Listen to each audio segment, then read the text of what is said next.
One day, a little man came in with a guitar and started singing for a group of us in that place where we were living, in Haight-Ashbury, in San Francisco.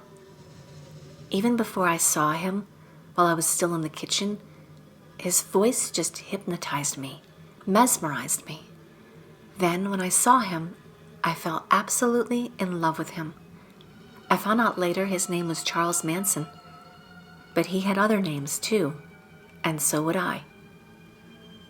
He gave me nothing but love, complete love, gave me the answers to all the questions I've ever had in my mind. This whole world and everybody and everything in it has been God's game, and that game is just about to come to an end. Judgment Day for every human being on the face of the earth is coming. But that night I met Charlie in that house on Lyon Street. I had no idea I would be there when God's game ended for Sharon Tate, with me holding her in my arms. And when it was all over, I didn't want to go back in that house, but something made me go. I went over to Sharon Tate and I flashed, wow, there's a living being in there.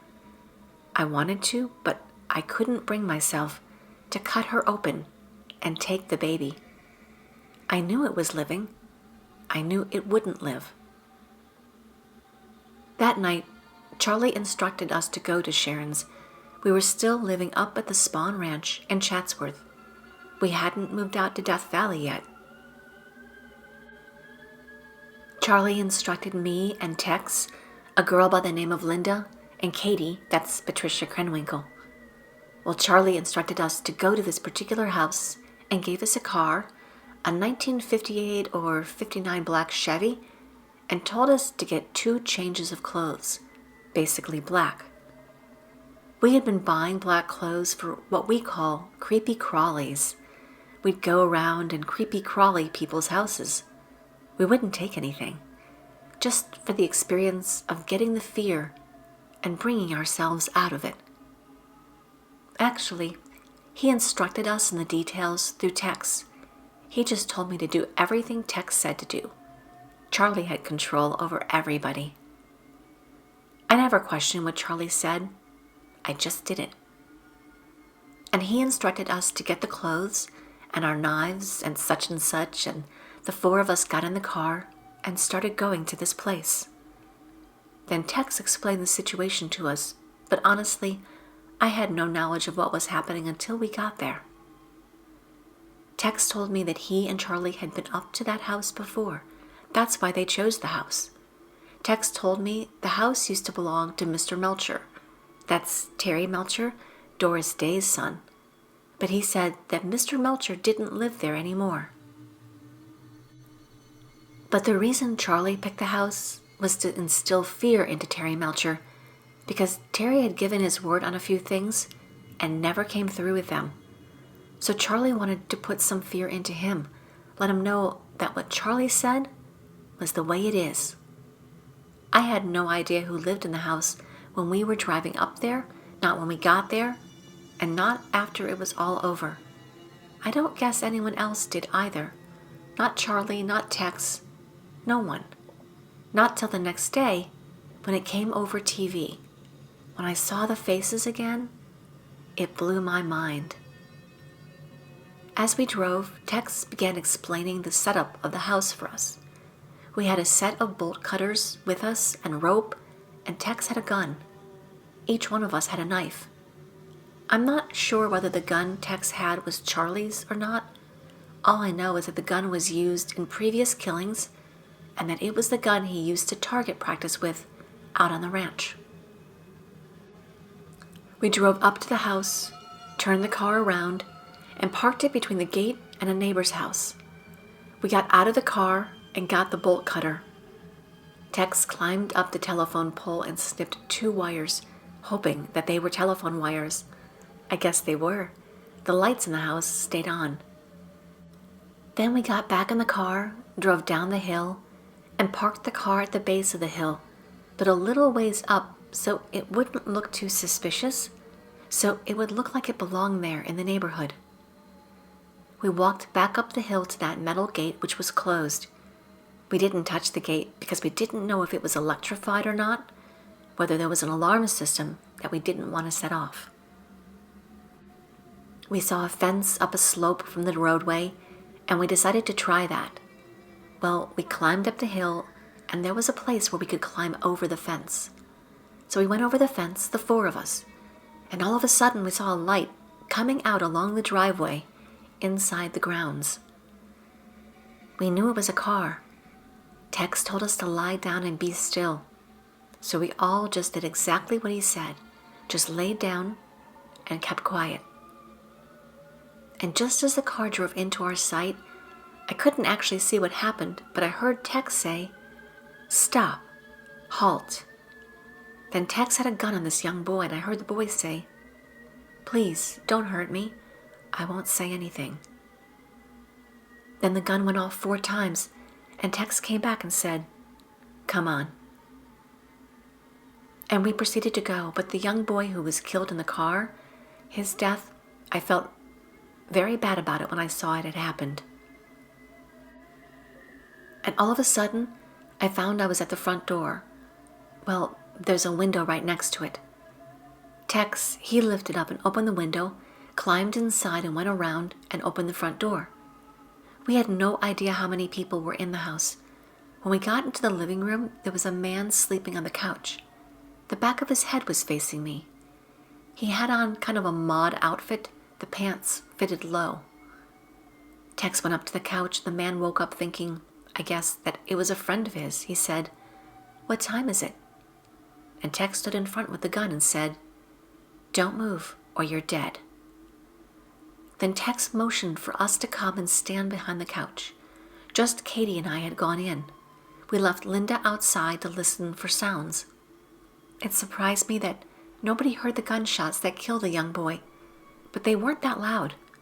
It was a quiet gun. And anyway, Tex told me to go down the hall and check the other rooms. So I went down the hall and found a bedroom. I went in, and this girl put down the book she was reading and looked at me. I smiled and waved. I knew they turned on just looking at the house. They hide it from society. By just looking at them, I knew they used narcotics. I guess she thought I was a friend. So then I looked in the other bedroom and saw Sharon Tate and the younger man, the shorter man, Jay Sebring. She was in a see-through shorty nightgown, wearing a kind of halter underneath it. But they were just talking and didn't see me. I came back out to the living room and told Tex, "There's 3 more in there." And so he told me to go look for the bathroom and get a towel and tie up the man on the couch. I couldn't find it at first, but I finally did. It was a big house. I was shaking so bad I couldn't tie his hands, but I got the towel around, even though I couldn't pull it tight. And he was just so petrified. He just laid down there and didn't say a word. And he kept asking Tex, "What do you want? What do you want? Who are you?" And Tex said, "I'm the devil. I'm here to do the devil's business. We want all your money. Where's your money?" He said, "My money's in the wallet on the desk." Tex told me to go over and look at the desk, and I said, "Tex, it's not there." And then Tex said, "Go in and get the other people and bring them out here." So I took out my knife and I went in and stood by Abigail Folger's bed and said, "Go out in the living room. Don't ask any questions." I went into Sharon Tate's room and told her and the man to go out in the living room. I guess the 3 of them went along so easily because they were pretty much terrified by what was going on. After that, everything just got wild. I'm not sure of the order in which it all happened.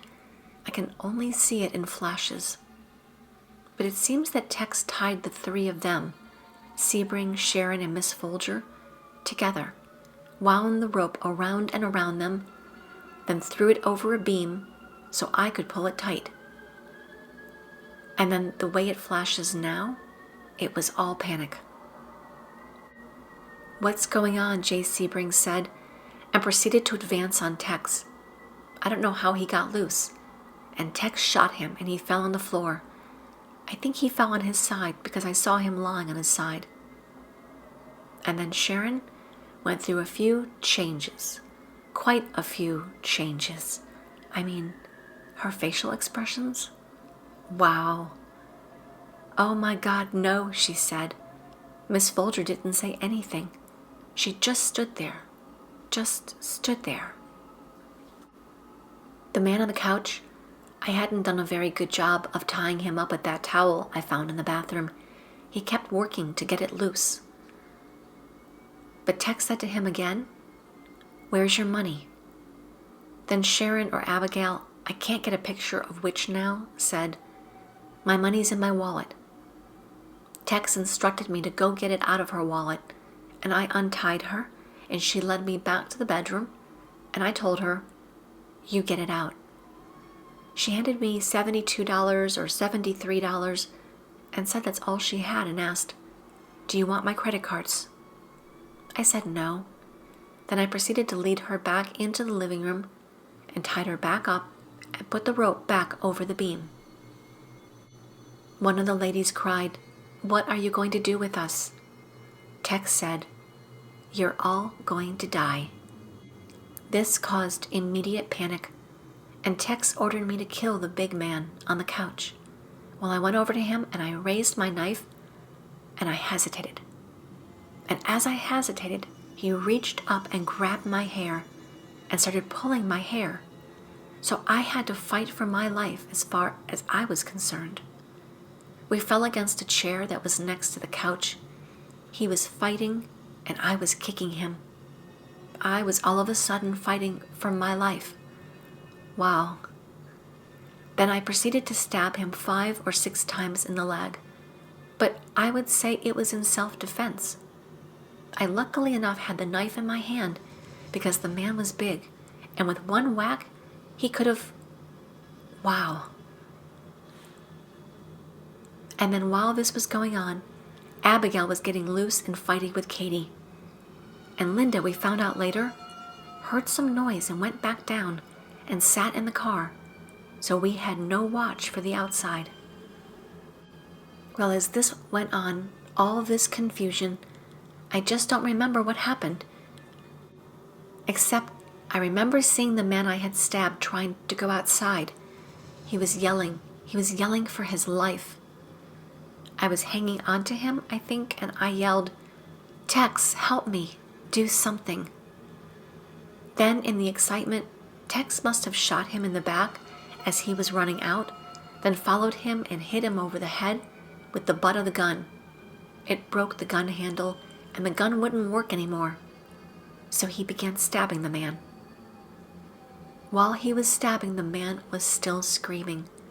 I'm surprised no one heard anything. The man was pretty much half dead on the porch. That's where all the blood was, I imagine, before he ever got to the lawn.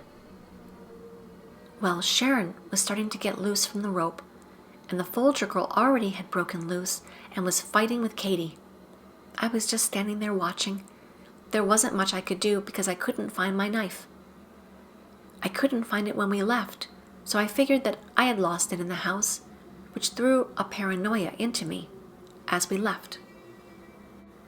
But anyway, I went over and got Sharon and put her in a headlock. She didn't fight me, I just held her. At times, it seemed so easy. When she began begging me to let her go so she could have her baby, and wow, I realized she was pregnant. A flash in the midst of all that. Katie was calling for me to help her because Abigail was bigger than Katie, and Katie had long hair which she was pulling. So I called to Tex to do something.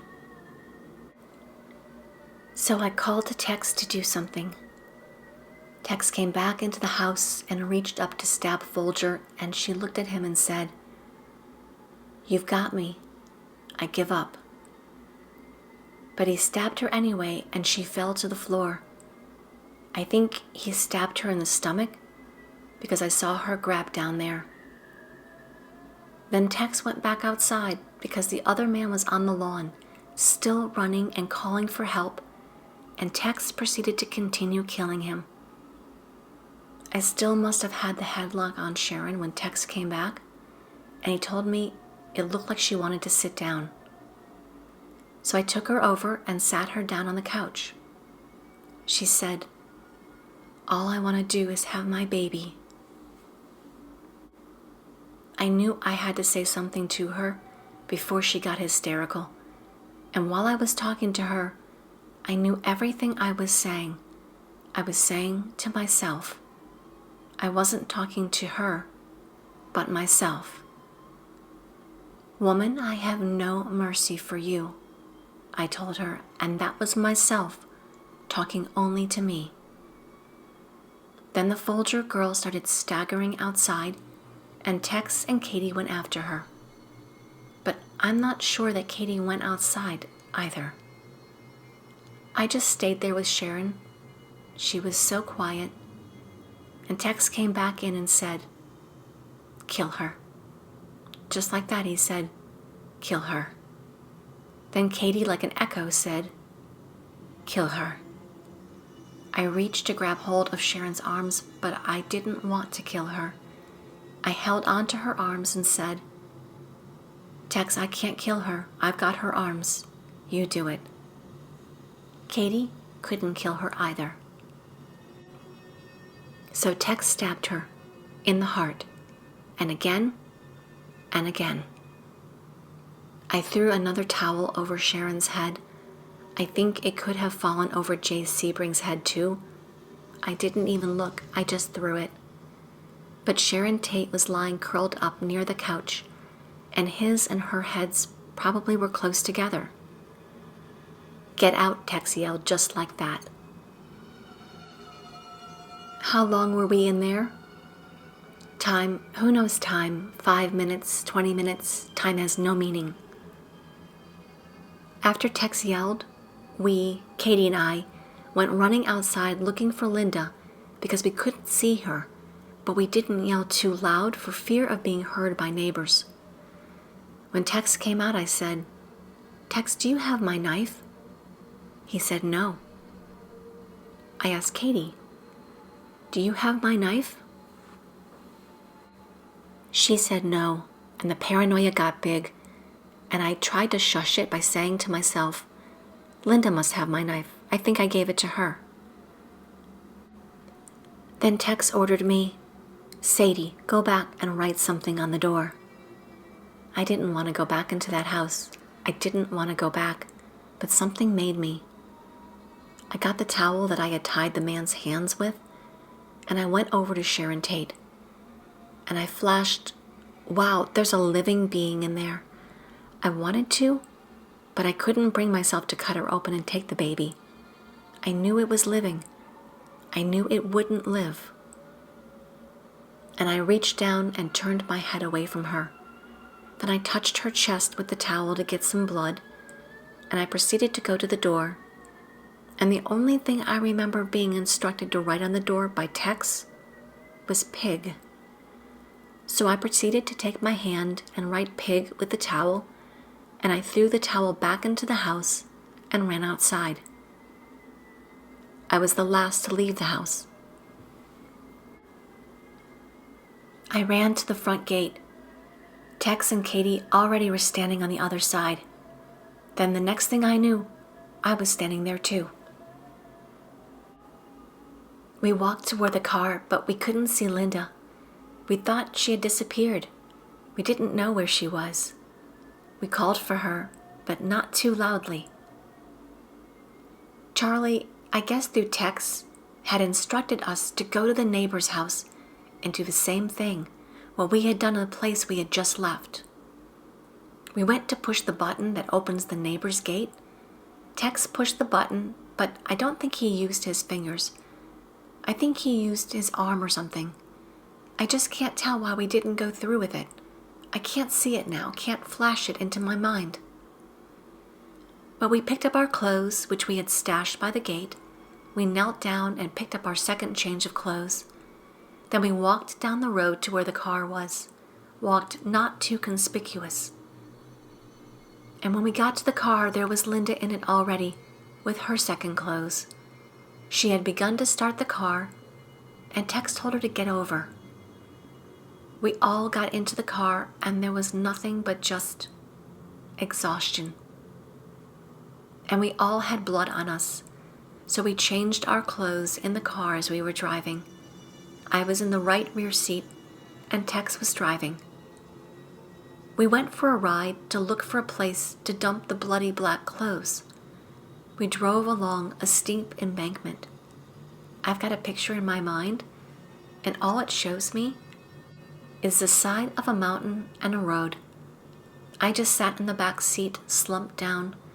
I don't remember where we were, and I didn't pay any attention. Linda had all the weapons, all but my knife, up in the front seat. We stopped and Linda got out of the car. I'm sure of that. And threw all the clothes, all drippy with blood, and Tex's gun and the knives, as far as she could, over the side of the embankment, down a ravine, I guess you'd call it. We continued to drive until we got down to a residential area. I know it was close to Sunset Boulevard. We flipped down a couple of side streets to look for a dark house, and we found one. We got out of the car, walked up the street, and we found a big house. We were looking for a place to wash the blood off our hands and faces. All I remember is that the big house had a lot of shrubbery around it, around the front. We began looking for the water hose, and when we found it, we turned it on, went right out into the street, and proceeded to wash ourselves off. How about that? Right there in the street. All this happened spontaneously. We didn't plan any of it. It was all spontaneous. Then all of a sudden we heard an old man and old woman coming out of the house. "What are you people doing?" they yelled. And they went on like that. Blah, blah, blah. The old woman began screeching. "My husband belongs to the sheriff's reserve, and I'm going to have him report this. What are you doing?" Tex just looked at the old man and old woman. He just looked at them and smiled, and then he said, "Cool as you please." Wow, so cool. "We're just getting a drink of water. Sorry we disturbed you." The old man said, "Is that your car down the street there?" "No, we're walking," Tex told him. Like, "Cool, man." He said real low to us, "Okay, girls, get in the car." And we double fast walked to the car. The old man and woman kept walking behind us, and when we got in, the old woman still was jabbering away. Take down their license number. But the old man said he didn't have anything to write it down with. Tex got in the car and started it, and the man came up and reached in to take the keys, evidently knowing something suspicious was going on.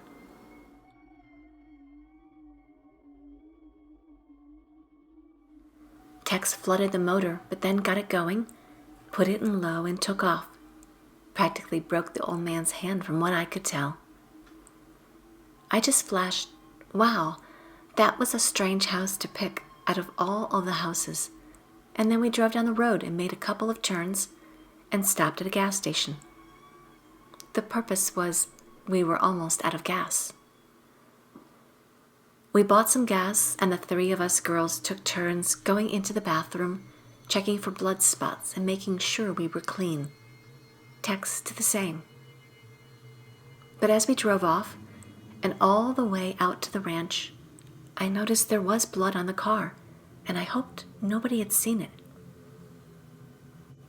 When we got back to the ranch, I went in the kitchen of our hangout, an abandoned Western movie set, and got a rag and proceeded to wipe down the whole car for blood. I didn't know where it was, really, but I knew if there was any, like I thought I'd seen, it would be on the steering wheel and on the door handles as well. Then Charlie came up and said, "What are you doing home so early?" We girls went down to what we call the bunkhouse and went in, and there was Brenda. Pretty soon along came Charlie and Tex. and we all sat back. I almost passed out. It was like I wasn't there. It was like a seance. I was sitting there, trying to pay attention to what Charlie was saying, and I just couldn't handle it. I laid back on the floor, and I felt as though I was being killed. And Charlie and Tex told me that I would be killed if I betrayed their trust. Charlie, he told me many times, "Sadie, you've been with me 2 years now, for a long time. If you ever decide to leave, I'll take you and hang you upside down and slit your throat and use you as an example for everybody else." But it made no difference to me.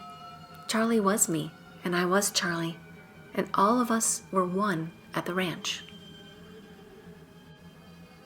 And when we got back from Sharon's that night, he just acted as though it never happened.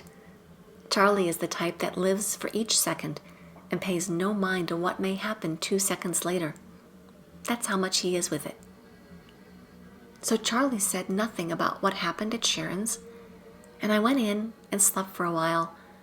But first, I think I made love with Clem. I'm not sure who I made love with, or if I even made love that night. And when I woke up, it just hit me. I wanted to go and look at the television news reports because I knew it would be in the news. I went into what I call the trailer, an area located next to the spawn house, and there was this little TV in there. I turned on the news, and that was the first thing that hit. I went wild and quick-like ran out and got Katie and told her to come watch television with me. It was on the news. I called Linda in, and I called Tex in, and I called Clem in because Clem knew about it. He had been in the bunkhouse when we got back. Charlie wasn't awake. We watched the newscast, and it really helped me to know that the people were as important as they were. It blew my mind. And all of us watching made a few comments like, "Well, the soul really picked a good one this time." Just happened to have been Sharon Tate, a movie actress, and it happened to have made nationwide and worldwide news, which we had no knowledge that that's what it would do. There was a comment made by one of us that what had happened had served its purpose. That was to instill fear in man himself. Man, the establishment. That's what it was done for, to instill fear, to cause paranoia, to also show the black man how to go about taking over white man. Then I just put what had happened out of my mind the best I could. But I couldn't. I just had nothing but pictures and flashes. It was so vivid, I just accepted it and sat and watched the pictures in my mind. I tried to appear normal and did my work on the ranch, but I would look at Katie, and Katie would look at me, and we both knew that was the utmost thing in our minds, that we couldn't put it out of our minds. It was right there. And I'd look at Charlie, and he'd wink at me and give me reassurance that everything was okay, was going to be all right. Not that he said it aloud. He didn't have to say it. I just felt it. That's the way Charlie was. He didn't need to speak. He just came on. Tex seemed his normal self, just as happy and go-lucky as could be. But everybody on the ranch was pretty quiet. Everybody on the ranch, and there might have been 25 or 30 of us, though people came and went, knew by then there had been a killing. But they didn't know who had done it. That night we all got together, smoked some grass, and sang some songs. And then it started all over. I forget, but I believe that night Charlie told me to get 2 changes of clothes and a knife, and we were going to do it again. Only this time, he said, we were going to do it right, without panic and mess, and he was going to show us how. He told the others. They sighed, and he said, "Do you have remorse?" They said no, knowing that all the time inside they did, and he knew it. I felt remorse too, and he knew it, because he knows me inside out. In fact, he knows what I'm doing right now as I tell this. We all got our things together, knives, and I think there were 2 guns or 1 gun, and we got in the car and we just drove around, all over. Linda and Katie, Clem and Tex and Leslie, with Charlie driving, 7 of us. We went out toward the ocean, then we drove over to Pasadena. Charlie was talking the whole time. I forget what he was telling us. He was just talking to keep us so we wouldn't be thinking about what we were doing, to keep our nerve up, to chase out the fear. Somewhere along the way, we stopped at 2 houses. One I don't remember. I was so tired, and off and on I slept. We stopped at this one house. Charlie got out of the car to look in the window. We went around the block, and Charlie came back. We picked up Charlie, and he said, "Man, there were pictures of children in that house. I just couldn't do it." He said there might come a time when he might have to kill some children, but we mustn't go in that house in order to save the children. And so I accepted that, and we kept driving. I fell asleep. I slept. I was thoroughly exhausted, and when I woke up, we were parked. I looked around. I recognized the neighborhood as being one where I had taken an acid trip with Charlie and the girls and some people who lived in a house there a few months before. I didn't mention it to Charlie right at that time, but I did later.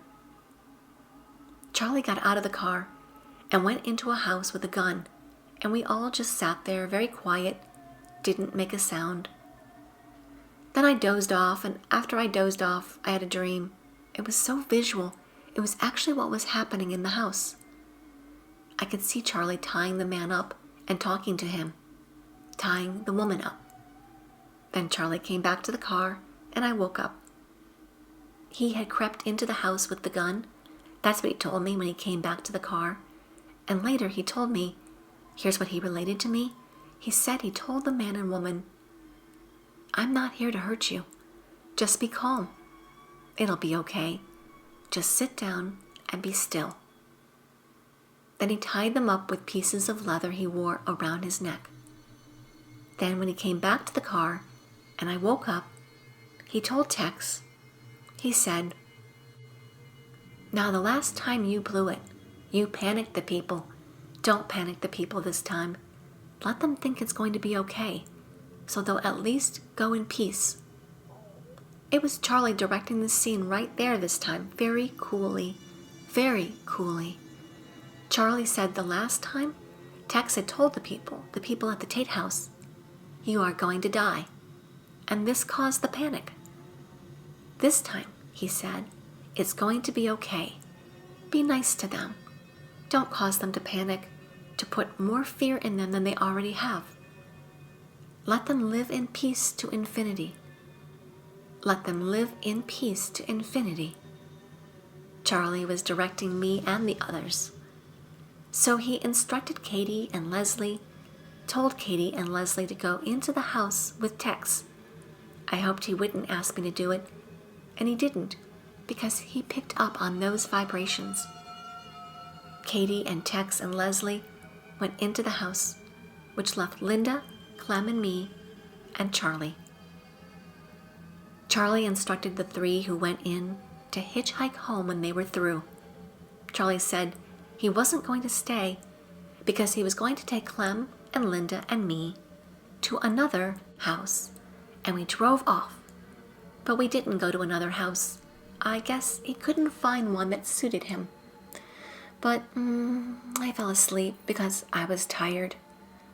But before I did, I said, "Charlie, isn't that the house we took the acid trip in?" And he said, "No, it was the house next door." We knew the people next door, but we didn't know if they still were living there or not. And if they were, Charlie would have picked it to instill a lot of fear in them because they had just totally blanked out on us. They were people who had given us their word, then backed out on it, like Terry Melcher. But I don't have any opinion at all, whether he picked it for that reason or because we just happened to pass it. Anyway, when we drove into the gas station, Linda got out and went into the women's restroom and left the wallet there. It was the man's wallet with credit cards in it that Charlie had taken from the house after he tied the couple up. We were hoping that a black woman would find it and pick it up and use the credit cards, which would direct the police to black people so that it would instill more fear into white people. Charlie reacts to black people, digs them because he spent most of his life in jail, about 20 years. Then we drove around, just kept driving around, and ended up back at the ranch. And when the people, the three, Katie, Tex, and Leslie, who were left at the LaBianca house, got back to the ranch, I got Katie to tell me what had happened. I got Katie to tell me because Katie and I are close. Katie was the only one of the three that said anything to me. None of the three had a gun, only knives this time. Charlie had the only gun, and he had long gone. Katie said when they got into the house, they found the couple tied up, and they took the woman into a bedroom. Katie and Leslie took her into a bedroom and tied her some more and put her on a bed and put a bag or cloth or something over her head. Then they proceeded to tell her everything was going to be okay, that she wasn't going to be hurt, it was all going to be all right. Katie told me she knew she was talking to herself, not to the woman, just like me with Sharon Tate. She was talking to herself through the woman, just to reassure herself that everything was going to be okay, that all was going to be perfect, was going to be good. Tex was in the living room with the man. She said the woman heard her man, her husband, being killed. And she said the woman panicked, started fighting and knocked over a lamp, fought and screamed, "What are you doing to my husband? What are you doing to my husband?"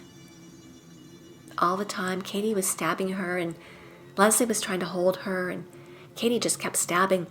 I forget how many times Katie said she stabbed her. I don't even think she knows. Up to the time she was dead, the woman kept saying, "What are you doing to my husband?"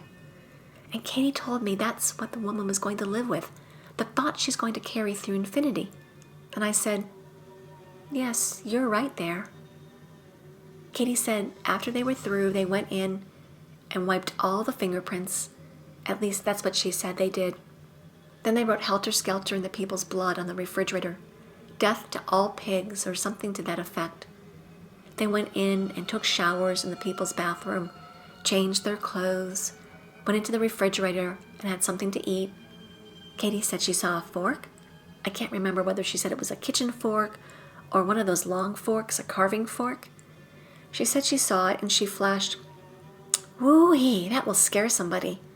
And she picked up the fork and went over and left the fork in the man's stomach. Tex, she said, carved war on the man's chest. When Katie told me that, I flashed and said, "Wow, pretty far out." I thought it was pretty far out. Then she said it was almost dawn, and they changed from their black creepy crawl clothes and creepy crawled in their change of clothes out of the house and away from it. They took their creepy crawl clothes with them and threw them away in somebody's garbage can. Not near there, but quite far away. I think Katie said they walked quite a few blocks, maybe a mile, and then they hitchhiked the ride. I remember something now. It's a flash, a new picture in my head. Katie said there was a dog there in the house. She said the dog just sat and watched the whole thing. It couldn't have been much of a watchdog. The dog came up to them and wagged its tail, and Katie reached down and patted its head before they left. Katie said she had gotten the impression from the woman before they killed her that she and the man had children who would be coming over to the house the next day. She said they would find their bodies and that would blow their minds. I never did know the names of the people they killed until a long time later. I didn't read about it in the paper or watched on TV the next day like I had before. I was tired of listening to the news. All I heard on the news was Tate, Tate, Tate. I just shut it off. Now I'm exhausted again. The flashes and the pictures have stopped coming. I can't tell about it anymore. Anyway, I haven't time. My lawyer is coming, and he's bringing me a dish of vanilla ice cream. Vanilla ice cream really blows my mind.